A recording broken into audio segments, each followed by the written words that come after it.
Ito guys, so meron akong i-share. Meron tayong viewer na nakaraan. Nagtanong siya, nakabili daw siya ng second hand na Ford Everest. Kaso pag tino-turn on daw niya yung kanyang ignition switch, may lumalabas na hanggang 100 kph lang daw ang kanyang pwedeng takbuhin. Ayan, Mikey Active Drive Safely. Speed limited to 100 kilometers per hour. Okay? So ang Ford Everest guys, napakabilis niyan tumakbo. Okay? Hindi ko alam kung anong max speed ng Ford Everest, pero hindi yan hanggang 100 kph lang. So syempre siya, nababagalan siya kapag nasa expressway siya. 100 kph, napakabagal nga naman nun. Kaya naman ang potential ng car mo na mag 150 pa dyan, pero bakit hanggang 100 kph lang? So sabi ko sa kanya, sir, ilan ba ang susi na binigay sa'yo? So sabi niya, isa lang daw ang nabigay sa kanyang susi. Sabi ko, nako sir, problema yan. Kasi isa lang ang susi mo, tapos Mikey pa ang naiwan. Okay? Ibig sabihin, wala na siyang admin key. So, syempre, ito example ko sa inyo yung sasakyan ko, diba? Ito kasi sasakyan ko, gumawa ako ng Mikey ngayon lang. Para lang doon sa viewer ko na yun, para magkaroon siya ng idea. So, ito, kapag dalawa pa ang susi, ito kasi isang susi ko. Ito, pakita ko sa inyo. Ito yung admin key ko, ito yung Mikey. Okay, so sa Mikey, lumalabas na meron tayong speed limit. Okay, patayin natin ha. Pinakita ko kanina, ito yung gamit kong susi. Ngayon naman yung admin key ang gagamitin ko. Lalagay ko dyan.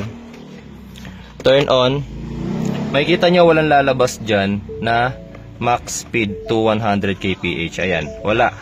Okay, kasi nga admin key ito. Kahit ipakita ko sa inyo yung details nyan, punta tayo sa settings, Mikey. Makikita nyo ang Mikey status. Wait lang. Mikey status. Meron tayong isang Mikey at isang admin key. Ito yung admin key at ito naman si Mikey. Kaya kapag ito ang nagamit niya, nakalimit tayo sa 100 kph. So, anong nangyari sa kanya, since second hand yung nabili niya, nawala pa yung mismong admin key. Tapos, Mikey lang. Okay? So, bakit nung ito ginamit ko merong clear? Bakit meron daw clear? Clear Mikey, kasi nga admin key siya. Okay? So wala nang paraan guys para ma-delete nyo yung Mikey pag nawawala yung admin key ninyo. Isa lang ang paraan para ma-reset yan. Gagamit na ng key programming tool. Okay? So ito yung bago kong key programming tool. Hotel Maxim KM100. Okay? Gumagamit na yan guys kapag wala na yung admin key ninyo. Pero kapag may admin key pa kayo, napakadali lang yan guys. Ayan lang oh. Pupunta lang kayo sa My Keys, clear My Keys lang. Then, hold OK. All my keys were cleared. Okay? So, tingnan nyo yung My Keys status nyo na wala na yung My Keys, to admin keys na siya. Okay? So, subukan natin ito ulit. Tingnan natin guys kung meron pa rin speed limit. Patay muna natin. Ilabas natin to. Itong isang susi. Sarado natin para mas makita ninyo. Ito yung admin key ko, yung may Ford. Yung Mikey ko kanina, itong isang wala. Okay. So, ito yung gagamitin natin. Yung Mikey kanina, lock muna natin. And then, unlock. Tapos, buksan natin ngayon yung ating ignition switch.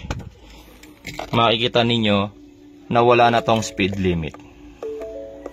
Wala na siyang speed limit, diba? Kahit ito na yung gamit ko. Okay, yung admin key ayun naiwan sa labas.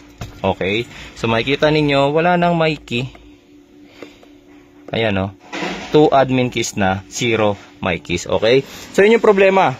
Once na bumili kayo ng second hand car sa mga Ford, i-check nyo muna kung admin key or Mikey yung binigay sa inyo. Syempre mas maganda, dalawa lagi ang susi pag bibili kayo ng sasakyan. Pero pag isa lang, siguraduhin yung admin key yan. Kasi pag Mikey yan, tas nakaset pa kayo ng max speed limit na 100 kph, aba, pag nadaan kayo ng expressway, hanggang 100 lang ang takbo ninyo doon. Although 100 lang naman ang speed limit natin sa expressway, pero para sa karamihan, ang bagal pa ng 100 kph para sa isang expressway driving. Okay, so sana ngayong araw na to, may natutunan kayo.